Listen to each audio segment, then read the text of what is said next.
Katika maelezo yako ya awali hapa nimezungumza kwamba saratani huwa na tabia ya kusambaa ama kuenea kwenye mwili ama kutoka sehemu moja kwenda sehemu nyingine. Ni kwa namna gani saratani hii inaweza kutembea au kusambaa kwenye mwili? Okay.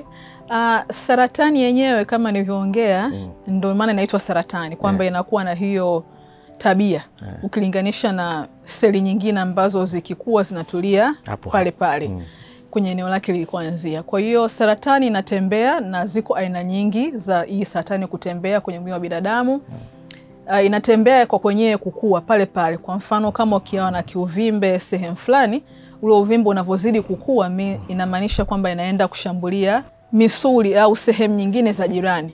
Kwa mfano kama unawezekana ukawa na uvimbe maybe kwenye jicho, uvimbe ukiwa mkubwa unawezekana ukaingia katika pua. Yaani uvimbe wenyewe unakuwa unasogea sehemu nyingine za karibu. Hiyo ni njia moja. Tunaita direct extension. Kuna aina nyingine za saratani kusambaa kwa kupitia njia ya damu, ambayo ndi mara nyingi inatumika katika ugonjwa kusambaa kutoka sehemu moja kwenda sehemu nyingine.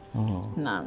Kwa kuna ile ya kukua mwenyewe pale pale, lakini kuna ile ya kutumia damu kwenda kusambaa kwenda kwenye viungo vingine kwenye mwili wa binadamu. Kwa mfano nikitolea mfano rahisi, saratani ya matiti huwa ina tabia ya kusambaa kwenda kwenye viungo vingine, hasa maybe mifupa, ubongo au kwenye maini na mapafu. Kwa inatumia mfumo wa damu kwenda kushambulia sehemu nyingine. Kama nilivyosema kwamba saratani inaanzia kwenye seli.